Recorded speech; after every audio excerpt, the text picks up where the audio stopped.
Bonsoir, je vais vous partager un voyage intérieur et extérieur. Le contexte, 10 ans dans le tourisme. Voyager en étant rémunéré. Le pied? Ben non, tourisme de masse et d'affaires. Je constate l'impact sur les populations locales. Les gens sont blasés. Je suis épuisée, stop, je retourne dans ma Bretagne natale. La grosse remise en question. Ma vie, mes choix, mais tout y passe. J'ai envie de me trouver, de me créer et d'être en cohérence avec mes valeurs. Et j'expérimente et je rencontre Mélanie, pianiste, avec qui je vais organiser des ateliers de co-création, dont un au Maroc.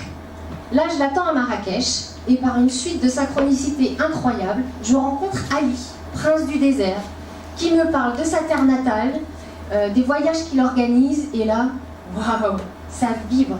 Évidence numéro 1, je partirai avec lui. 3 mois plus tard, c'est parti. Premier jour, que du bus. Oula, ça va être long. Eh ben non, j'en profite pour... je le vis comme un sas de décompression. J'en profite pour clarifier mes attentions.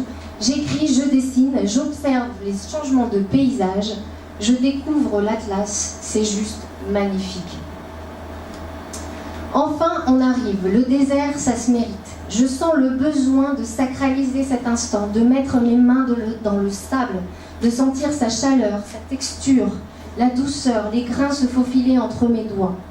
Je me sens hyper bien. Évidence numéro 2, je suis à la maison. Je rencontre l'équipe qui va nous accompagner durant cette semaine. Les chameliers, adorables, les dromadaires, craquants. Je suis touchée par cette complicité et l'amour qu'il y a entre ces hommes du désert et leurs animaux. C'est une sacrée ouverture de cœur pour moi. Première nuit, waouh, un ciel étoilé, merveilleux. Je vois la Voie lactée. Évidence numéro 3, je dormirai à la belle étoile, qu'il vente, qu'il pleuve ou qu'il neige. Je veux profiter de ces deux immensités, le jour, le désert, la nuit, l'univers. Petit déjeuner sur la dune. Profiter de ce lever du soleil, sentir les rayons nous réchauffer le corps. Observer cet horizon vierge et naturel tout en se réveillant. Waouh, c'est juste magnifique. Je suis nourrie en profondeur. On défait le camp. Premier jour d'itinérance. On part pour une marche. Ali nous propose une petite méditation pour marcher en conscience, de reliance donc à la terre et au corps. Évidence numéro 4, je reste pieds nus. J'ai envie de sentir cette reliance et cette connexion à cette terre sacrée. Je sens le vent chaud et doux me caresser le corps. En fait, je marche sur les cailloux, ça me ramène à mon corps. Tout s'apaise en moi, je me sens super bien. Plus de doute, plus de peur, juste ma présence. Évidence numéro 5, la magie du désert opère.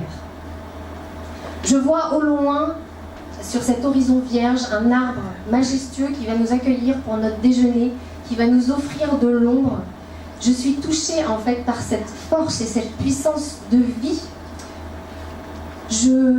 Mon cœur vibre et là je chante pour lui en fait. J'observe ces nomades en totale connexion avec leur environnement, qui dansent avec les éléments, qui ont le cœur chantant, plein de joie, ils ne cessent de rigoler, de s'amuser et de se charrier.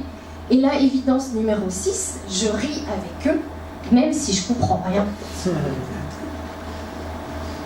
On arrive à un puits. Là, évidence numéro 7, se laver. Au bout de quelques jours, ça fait plaisir. Et nous voilà nus dans cette immensité entre femmes. Une tire l'eau, l'autre verse, pendant qu'une autre se lave. C'est juste un moment de grâce. Je transcende ma pudeur et je profite de cet instant. Ali nous amène sur une falaise pour profiter d'un coucher de soleil avec une vue imprenable. Le tambour se met à vibrer, nos voix s'harmonisent, nous accueillons, nous observons, nous contemplons, nous donnons, nous recevons. Évidence numéro 8, nous sommes en totale communion. Dernier jour, j'apprends qu'il pleut dans le désert. Je ne savais pas. 3 jours après, il y a des fleurs qui poussent un peu partout.